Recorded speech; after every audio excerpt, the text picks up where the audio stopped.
Bello Bouba, c'est un prince. Ce que n'est pas Chiroma. Ce ne serait pas très facile, parce qu'il faut que les gens le sachent, qu'il accepte, au regard de la cosmogonie dont il est, à laquelle il appartient, oui, de se mettre derrière Issa Chiroma. Pour nous, le peuple du Sud, pour nous qui sommes du Grand Sud, ça ne signifie pas grand-chose d'être prince et tout ça, ça ne signifie pas grand-chose. Il faut connaître son pays. Moi, j'applaudirais de deux mains si Bello soutenait Chiroma. J'applaudirais de deux mains si Chiroma soutenait Bello. Il ne faut pas se tromper également. Quand on connaît le landerneau politique camerounais, c'est qu'il y a eu beaucoup de désaccords entre les deux. C'est pourquoi le professeur appelle les uns les autres au dépassement de soi, à la prise en compte de l'intérêt général, c'est-à-dire que pour pouvoir sauver le peuple camerounais. Tel est le point aujourd'hui. C'est pourquoi j'ai également eu de l'intérêt pour ce qu'a dit Guibaï. Même comme certains ont tiré sur lui à boulet rouge. Il dit que donc, ça dit que si les deux ne se mettent pas ensemble, on ne soutiendra pas une personne. Je pense que l'élection peut être gagnée avec un des candidats du Grand Nord. En 2018, Paul Biya a eu 71%. Je crois que 48% venaient du 48% venaient du septentrion. Près de 48% venaient du septentrion. 43. Près de 43% venaient du, en tout cas, plus de 40% venaient du septentrion. Si aujourd'hui on endiguait la fraude, parce qu'il faut dire qu'il y a beaucoup de fraude dans ces résultats-là. Si on endigue la fraude et que la fissure qui a été créée par les Bello et les Chiroma au sein de ce qu'on appelle la majorité présidentielle se poursuit, si il est fragilisé dans le Nord, et ici il y avait la popularité par exemple que certaines forces de l'opposition, je pense par exemple que la popularité du procès comme en 2025 n'est pas celle de 2018. Et n'oubliez pas qu'en 2018 il a battu dans le littoral, malgré la fraude, le RDPC il a eu 38%, le RDPC en a eu 35%. Donc tout ça, ce sont des données qui ont été prises en compte. Le président Paul Biya aujourd'hui est un homme qui est perclus par l'âge. Il est affaibli par l'âge. Il faut dire qu'il y a des signes qui ne trompent pas. Depuis 2020, on n'a pas eu de conseil supérieur de la magistrature. Le président a délégué de manière permanente son pouvoir à quelqu'un qui n'a pas qualité, à son secrétaire. Alors que d'après la Constitution, ça devrait être le Premier ministre d'abord, avant toute autre personne. Et ça se voit que le président, on a vu le président quand il est allé chez Mo Ibrahim. Oui. Le président, on s'est rendu, ça dit que le président, il y a une perte de mémoire. On avait le sentiment même que c'était, comment on appelle, était quasiment sénile. Vous comprenez? C'est notre président de la République. Et quand on voit, on sent qu'aujourd'hui, si par extraordinaire il a été l'homme de la situation à un moment donné, il n'est plus l'homme de la situation. Et même au sein du RDP, cela se vit. Alors donc quand le professeur Kamto appelle les candidats, mais bien qu'il y ait tous ces éléments que vous avez évoqués et qui peuvent être appréciés différemment par les uns et les autres, au RDPC quand même on a choisi que c'est le meilleur candidat et on lui a donné donc l'onction pour se représenter. Peut-être qu'il reviendra donc je vous en prie, aux 8 millions d'électeurs. Vous voulez seulement me retirer la parole, mais à partir du 12 octobre prochain, je voulais voir si effectivement cet âge-là peut être un obstacle. Je voulais appeler votre attention. De maturité et d'expérience politique. Mais je voulais vous relancer sur un autre aspect, Maître Moustapha Ngouana. Beaucoup font la fixation sur la coalition, sur cette éventuelle coalition Bello Bamaïgari, Issa Tiroma Bakary. Beaucoup insistent sur le fait que les candidats doivent se mettre ensemble. Mais lorsque vous observez très bien, la question que moi je me pose, et que j'aurais également posé à ces candidats, c'est pourquoi est-ce qu'on fait une fixation seulement sur les sexagénaires qui doivent se mettre ensemble pour donner une chance au pays?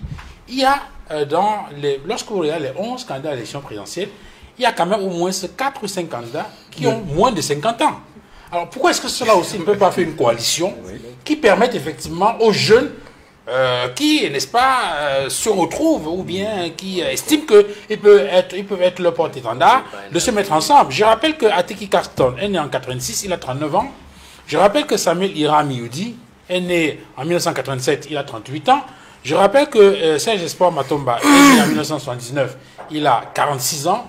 Je rappelle que Cabral Libi est né en 1980, il a 45 ans. Je pourrais ajouter à la lisière de ce groupe-là, Bouga Akbe, qui est né en 1974 et qui a 51 ans. Alors maintenant, si on met de côté cette catégorie, il y a en face ce qu'on peut appeler les vieux briscards de la politique. Je pense à Bello Maïgari, né en 47, 78 ans. Je pense à Issa Tiroua Bakari, né en 49, 76 ans. Je pense à Kéry Mouna, né en 1952, 73 ans. Je pense à Pierre Kouemouni, en 1956, 69 ans. À Joshua aussi, né en 68, 57 ans. Et peut-être on pourra ajouter Patricia Tomaino, né en 1969, 56 ans. Pourquoi est-ce que ces jeunes qui ont moins de 50 ans ne peuvent pas, puisqu'ils disent porter les aspirations des jeunes, se mettre ensemble aussi pour former une coalition et montrer l'exemple et répondre aux attentes des populations, notamment des jeunes. Pas politiques. Oui. Je vous en prie, je comprends très bien votre question. Je vais vous le dire. Président de la République, c'est le parachèvement d'une vie. C'est l'aboutissement d'un combat. C'est un curriculum vitae qu'on peut revendiquer. Vous avez cité plusieurs de ces personnes-là. Je ne vais faire la fixation sur personne parmi ces jeunes-là.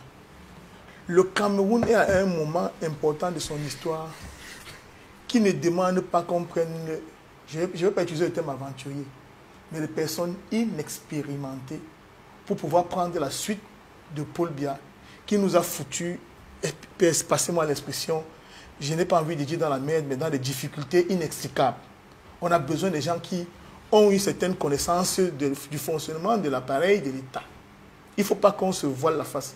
Il y a parmi les candidats que vous avez cités, certains qui n'ont jamais eu un véritable emploi. Certains qui n'ont pas d'expérience professionnelle, qu'ils peuvent revendiquer. Donc vraiment, je ne veux pas faire la fixation sur les gens. Non, c'est-à-dire que, et le jeunisme n'est pas un programme politique. Oui. Donc être jeune n'est pas un programme. Oui. Donald Trump doit avoir 78 ans. Être vieux, c'est mauvais. Je n'ai pas fini. On peut être, je ne pense... Être sénile, c'est mauvais. Être sénile, c'est mauvais. Ce n'est pas être âgé qui est le problème. Oui. Parce que ailleurs, Donald Trump a 78 ans. Donald Trump, le président des États-Unis, il a 78 ans. Et la plupart des chefs d'État dans le monde ne sont pas des gens qui courent encore, qui jettent encore leur gourme, parce que je vais utiliser un terme enrobé, qui jettent encore leur gourme. Vous comprenez? C'est des gens qui ont un certain vécu. Il ne faut pas se voiler la face. Diriger un pays, c'est une responsabilité importante. Et ce n'est pas parce qu'on s'est harangué les foules qu'on prétend qu'on va diriger un pays. J'ai dit on a besoin de tous ces leaders-là. Oui. L'idéal pour nous, ce serait qu'ils se mettent tous ensemble, qu'ils se mettent tous ensemble, mais seulement, ne nous trompons pas. Il y en a, en tout cas, je suis dans l'antenne politique depuis un certain moment, il y en a dont le rêve, c'est d'être ministre. J'ai dit que oui, il y en a dont le rêve, c'est d'être ministre. Il y en a dont le rêve, c'est de ne plus avoir faim. Oui. Donc il y a tout ça qu'il faut prendre en considération. Oui. Et je vais dire aussi une chose, c'est que comme c'est la sortie du professeur Kamto qui nous a intéressés, le professeur Kamto, il ne faut pas oublier aussi aujourd'hui que même le pouvoir, par son attitude, nous parle. Le RDPC sait qu'il va vivre une élection comme il n'en a jamais vécu. On a vu les chefs traditionnels se réunir à la présidence de la République, faire des séances qui se rapprochent des incantations. Pourquoi en 2025? Pourquoi pas par le passé? Il faut se poser des questions. On dit que on a pris les chefs, les Bambombo, on a pris les chefs traditionnels de l'Ouest, on a pris les gens de partout, les Lamido, tout le monde peut venir faire, je ne sais pas si c'est des séances, je ne sais pas si c'est des libations, je ne sais pas trop quoi, à la présidence de la République. Ce sont des messages, c'est ce qu'on appelle le langage non-verbal. Ce langage non-verbal, et il faut que nous ayons la force de décrypter cela, pour savoir que le camp d'en face a perdu sa sérénité. Et nous, maintenant, qui sommes du camp du changement, nous devons donc en tenir compte. Et que les gens taisent leurs égos. Parmi les jeunes, comme vous avez cité, ils sont jeunes, donc ils ont la possibilité de pouvoir revenir, de revenir ultérieurement. Qu'ils aient l'humilité nécessaire pour se mettre derrière ceux qui, par la force de l'âge même, auraient beaucoup de difficultés à faire plus d'un mandat. Donc il faut que les gens soient réalistes. Et je demande donc à ces candidats-là d'être réalistes et de comprendre que tout le monde ne peut pas être président au même moment. Alors, si mon sœur sort, le professeur Maurice Kamto dit exactement ceci. Si les 11 candidats de l'opposition en lice pour la présidentielle décidaient tous de se mettre derrière l'un d'entre eux parmi les plus expérimentés politiquement et dans la gestion de l'État, face au candidat du RDPC, il pourrait s'enclencher une dynamique populaire irrésistible qui rendrait la victoire inéluctable. Moi, je m'en vais simplement vous dire que l'UPC rend la victoire inéluctable. Vous savez... Quel UPC? L'Union de la population du Cameroun ou l'Union pour le changement? Je ne vais pas traduire, il faut que les gens comprennent. Ceux qui ont fait l'effort de vouloir mettre les cadavres dans leur placard n'ont plus le sommeil depuis un certain temps quand vous dites UPC. Alors, moi, je ne veux pas... Si j'entre dans une explication complexe des textes, vous allez comprendre que Maurice Kamto a choisi un candidat. Mais on est en stratégie et en tactique.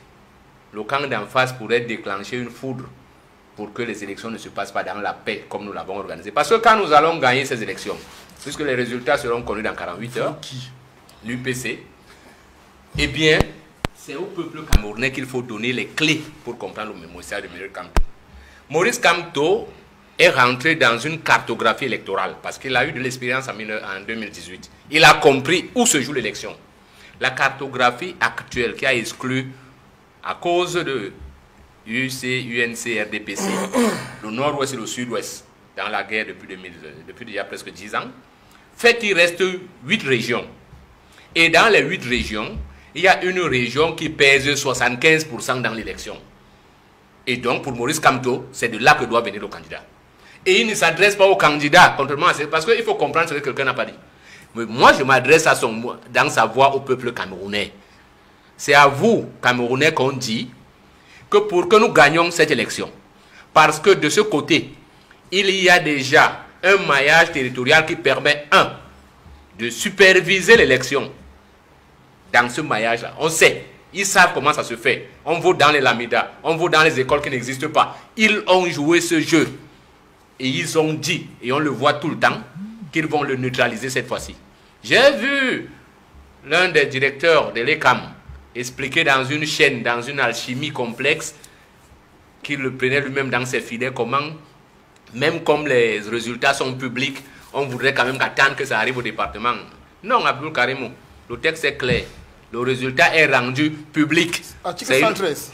Public, ça veut dire que monsieur, notre congratulateur qui va travailler, va publier les résultats, bureau de vote par bureau de vote, on aura 31 000 bureaux de vote. Donc il y a déjà 75% garanti, c'est ça que Kamto dit, que le Nord nous a garanti. Et il dit que les 2 autres régions importantes, c'est-à-dire le Grand Littoral, et je peux vous donner les parties qu'il indexe là-dedans, que vous regardez pour lui. Le Grand Littoral, c'est le littoral, c'est une partie de l'Ouest. Et là-dedans, il y a le SDF et le MRC, l'UPC, qui gagnent souvent les élections, même quand ils ne sont pas là. Certains candidats là, je vous assure, ne peuvent pas battre l'UPC, même sans candidat. On a vu ça au régional. Donc, monsieur... Quel UPC? Ils ne peuvent pas battre sans candidat? Ouais, je vous dis que si l'UPC dit que ne votez pas tel, ce candidat aura 0. On a vu ça au régional. Et on ne discute pas dans la cartographie. Et il va rester le sud et l'est, qui ne pèsent pas 10%, que les gens ne se trompent pas. C'est-à-dire que quand vous avez gagné dans les 5 régions que j'ai citées là, avec 41%, vous avez gagné l'élection. Et comme tout dit donc aux gens, voilà, vous êtes là devant vos responsabilités. Et quand on fait donc cette cartographie, il reste 3 candidats à qui Kamto s'adresse. Parce que les autres, comme le disait Maître Ngwanang, la politique, ce n'est pas un jeu de ting-ting. Il y a des gens là qui, même ici à Douala premier, on ne les connaît même pas. Ils ne peuvent même pas gagner, même si vous mettez leur bulletin seul. Les gens vont entrer, vont ressortir. Donc il ne faut pas qu'ils viennent. On n'a pas du temps à perdre avec cela. Parce que nous sommes dans les configurations historiques. Vous savez qu'en 1957, l'axe qui a donné le pouvoir à Mbida était le nord et le sud. Et pour reprendre ce pouvoir, on a refait l'axe nord-sud. C'est clair, ce n'est pas du jeu. Vous savez qu'en 92, c'est parce qu'il y avait une grande mobilisation du grand littoral ouest que le SDF a battu le RDPC. Et ces gars en sont conscients. Et Kamto a donc été clair. Donc, logiquement, Kamto s'adresse à l'UNDP, au FNSC, à l'UDC, au SDF et bon an mal an PCRN, qui sait qu'il peut être neutralisé par l'UPC, au FNMNC, il sait qu'ils peuvent être neutralisés par l'UPC. J'ai dit même sans candidat. Donc, nous sommes dans une dynamique où ce sont les citoyens camerounais maintenant qui nous intéressent. Parce qu'il y a eu comme un léger découragement. Ouais. Nous disons au peuple camerounais, l'heure de la rupture systémique, ce n'est pas parce que les gens pensent que c'est une élection individuelle. Hein? Et mon ami Fauchibé, nous n'avons rien contre Paul Biya. Ce n'est pas lui qui nous intéresse. D'abord, apparemment, même c'est fini.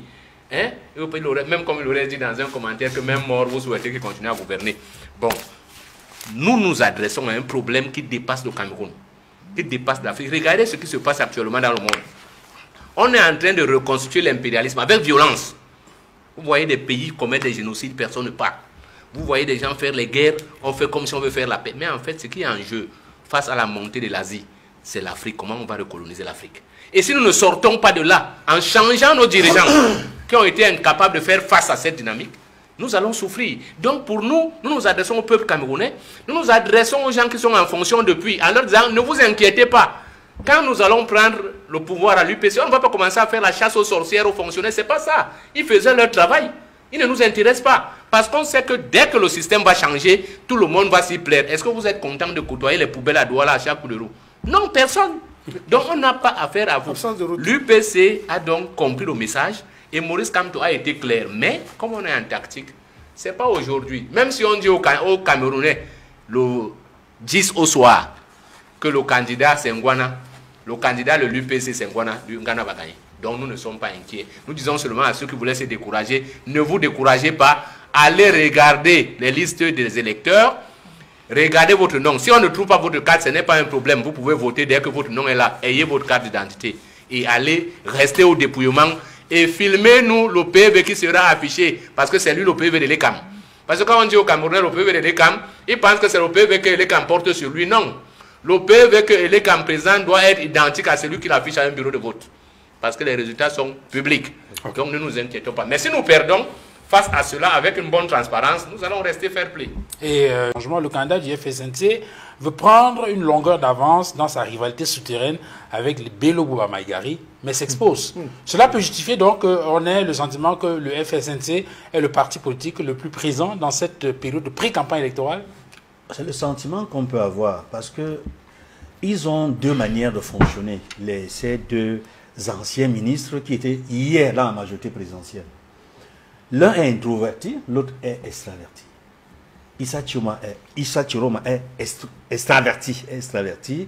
Il est populiste, il est sur le terrain, il discute, il échange avec les journalistes, avec les leaders des autres formations politiques, y compris avec la société civile. En tout cas, il est ouvert.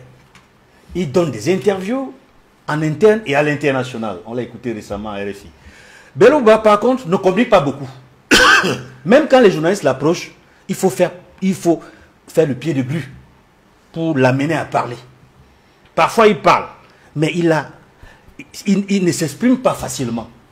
Donc, il ne donne pas suffisamment d'indications de sa volonté à exprimer, à répondre aux attentes, des préoccupations des Camerounais qui l'interrogent. Parce que, voyez-vous, dans le message, on a commencé par l'appel du Maurice Kamto. Les électeurs qui demain vont aller voter sont en train de regarder, d'observer ces deux candidats du Grand Nord.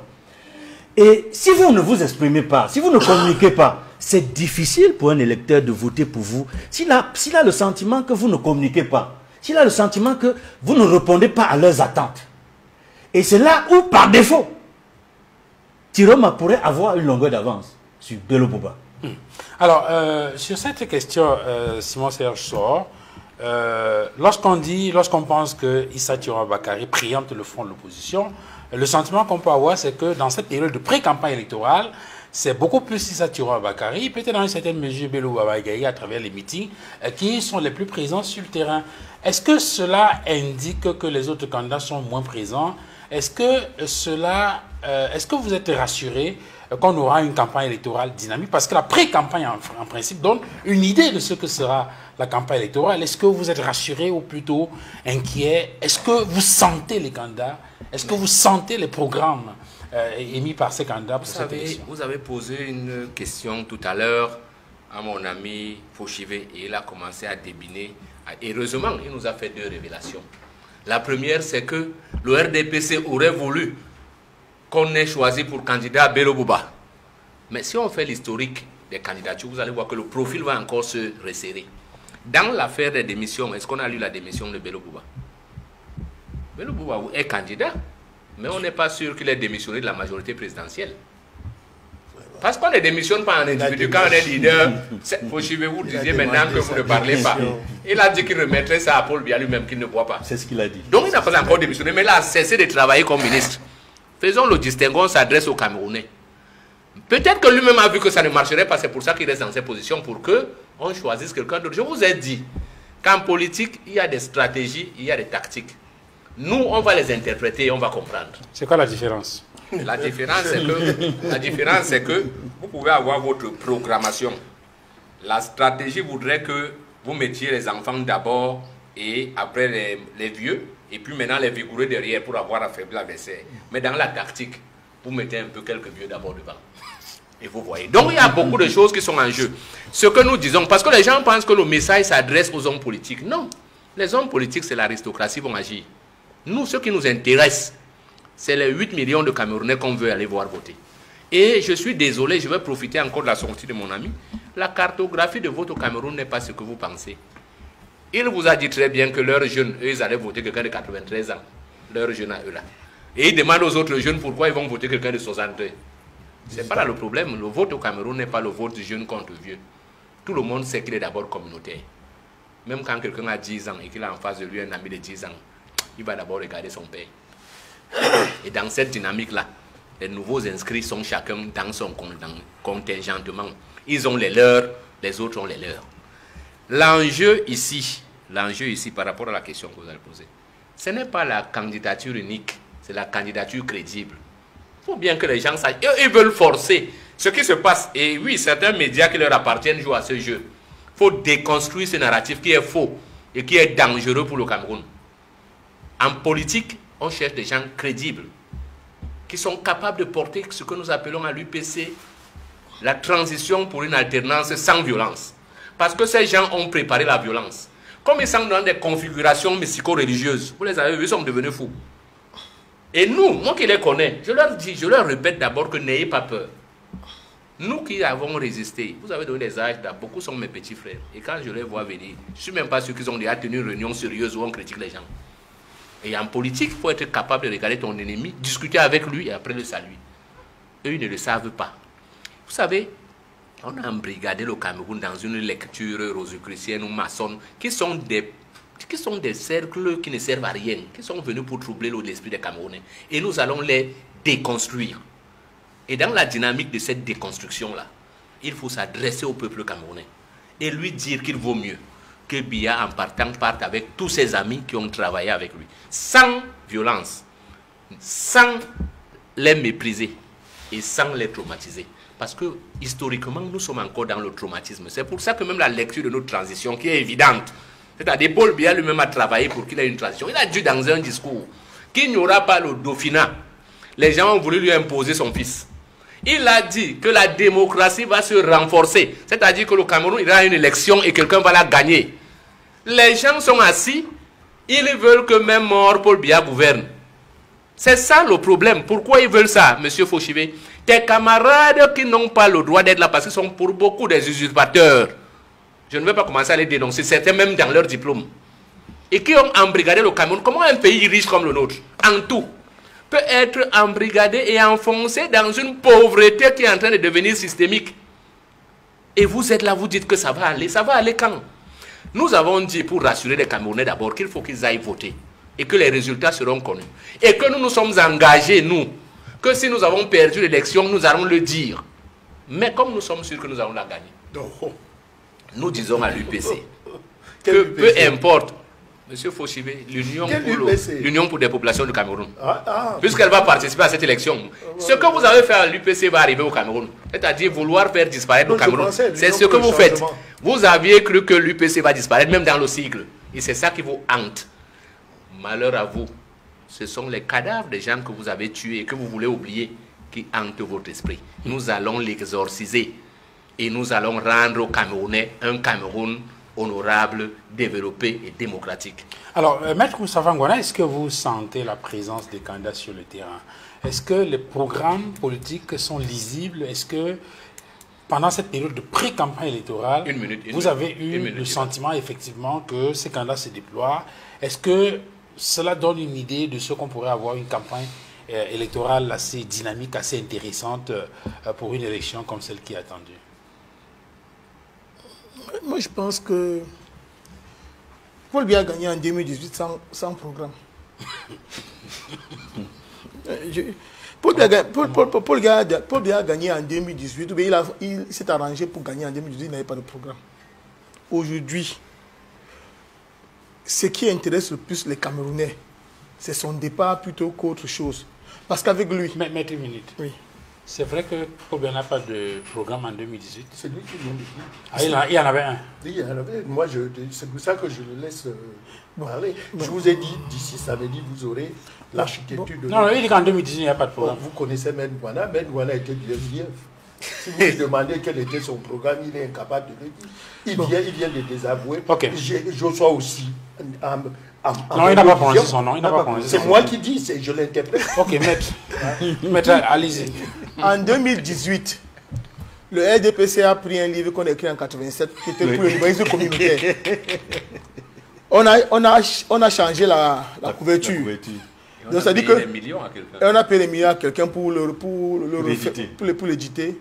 Et on a revendu au Camerounais. Donc, on avait ajouté un paragraphe sur l'économie numérique. C'est très bien. Donc ça dit que, en fait, il y a plus de 30 années qui s'étaient écoulées.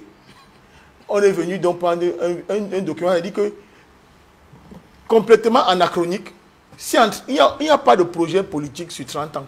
Je dis qu'il n'y a pas un homme politique qui a un projet qui tient sur 30 ans. Donc, ils sont venus avec ce programme-là, donc, ils l'ont présenté aux Camerounais, dit que c'était leur programme politique. Ce que vous devez savoir, et je veux le dire en vous regardant droit dans les yeux, aujourd'hui, le problème du Cameroun, ce n'est pas d'abord la question du programme politique. C'est une question importante. Loin s'en faut, c'est une question importante. Mais aujourd'hui, il faut une personne crédible pour faire partie Paul Biya. Il faut une personne crédible pour faire partie... Parce qu'avec lui, on est sûr que ce sera la BIM. Avec lui, on est déjà sûr qu'on ne peut pas... On ne peut rien avoir. On aura les poubelles partout. On n'aura pas de route. On n'aura pas d'hôpitaux. On n'aura pas d'école. On n'aura rien. On aura les hautes instructions. On aura un chef de l'État qui est invisible, qui ne tient pas de conseil supérieur à la magistrature, qui contraint les jeunes magistrats à aller travailler dans des entreprises parce qu'ils attendent qu'on les nomme. On aura un président, on est sûr que le pays sera à l'arrêt.